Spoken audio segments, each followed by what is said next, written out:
नमस्कार, मैं हूं डॉक्टर वरुण प्रभा और स्वागत करती हूं आप सभी लोगों का अपने इस चैनल पर। आज के इस वीडियो में हम बात करने वाले हैं यूरिन एल्ब्यूमिन टेस्ट के बारे में।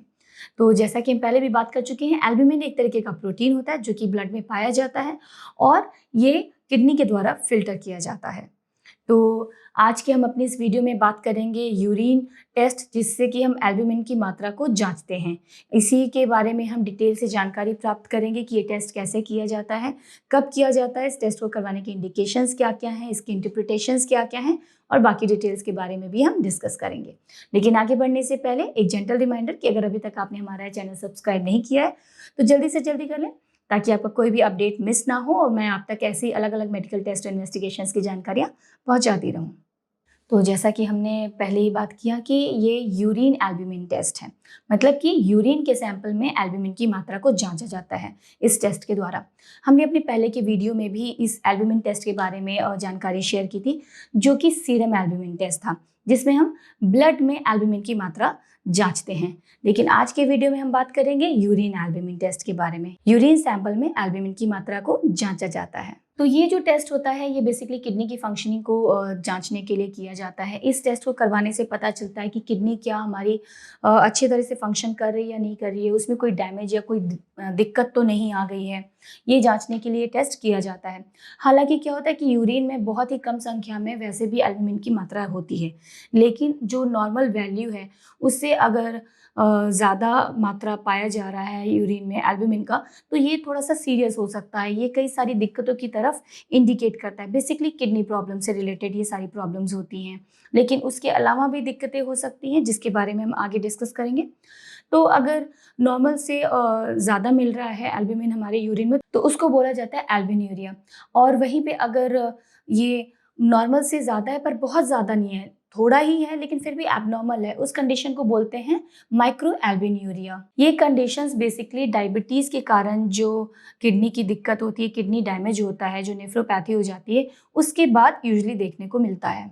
तो जैसा कि मैंने बताया कि जो एल्ब्यूमिन है हमारे यूरिन में एबनॉर्मली पाया जाता है, वो कंडीशन थोड़ी सीरियस है, जो कि बेसिकली किडनी डैमेज की कंडीशन में होता है।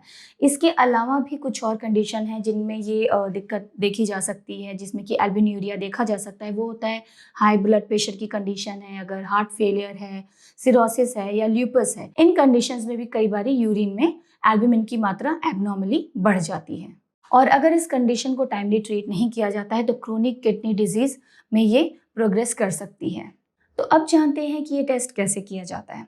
ये टेस्ट दो तरीके से किया जाता है। एक तो ये रैंडम किया जाता है कि एक टाइम का सैंपल लिया जाता है, जो कि प्रेफरेबली मॉर्निंग सैंपल होता है। मॉर्निंग सैंपल यूरिन का पेशेंट को देना होता है। दूसरा होता है कि ओवर 24 आवर का जो यूरिन सैंपल होता है वो कलेक्ट करना होता है, मतलब 24 घंटे के लिए यूरिन का जो सैंपल होता है वो कलेक्ट करना होता है।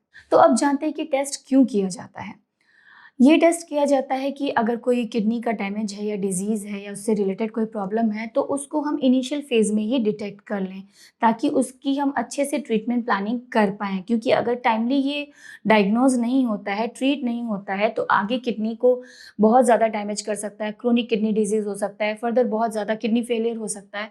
तो हमें टाइमली उसको डिटेक्ट करना होता है। उसके साथ ही साथ कई बार सिर्फ जो एल्ब्यूमिन देख रहे हैं यूरिन में, उसके साथ ही साथ कई बार यूरिन में हम एल्ब्यूमिन क्रिएटिनिन रेशियो भी जांचते हैं।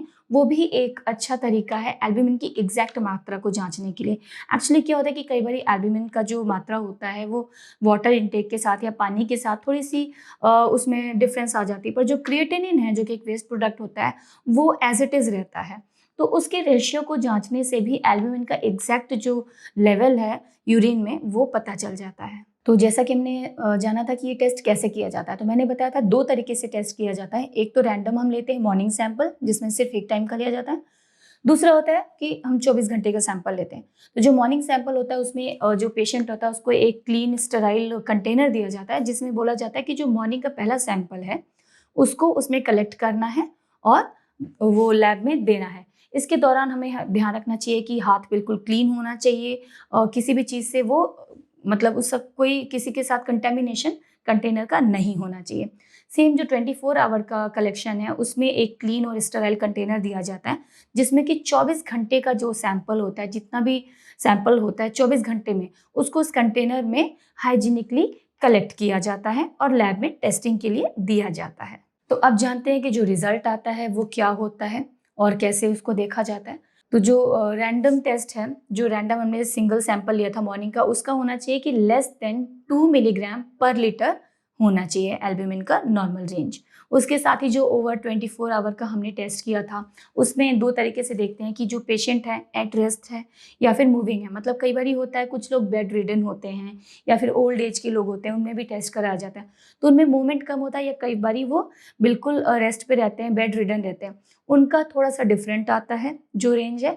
और जो एक नॉर्मल एडल्ट है जो मूविंग है, मतलब नॉर्मल है, कोई बेड रिडन नहीं है, नॉर्मल तरीके से उसकी मूवमेंट्स है, उसमें थोड़ा सा डिफरेंस आता है रेंज में।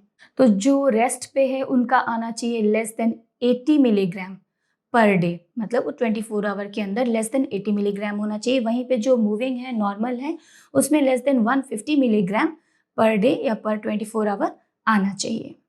यहाँ पे एक इम्पॉर्टेंट पॉइंट आपके साथ में डिस्कस करना चाहूँगी कि ये जो मैंने आपको नॉर्मल रेंजेस बताए हैं, लैब टू लैब थोड़ा सा वेरिएशन हो सकता है इसमें कि थोड़ा बहुत आगे पीछे हो सकता है। वो नॉर्मल फिनोमिना है, उसमें परेशान होने की कोई ज़रूरत नहीं है।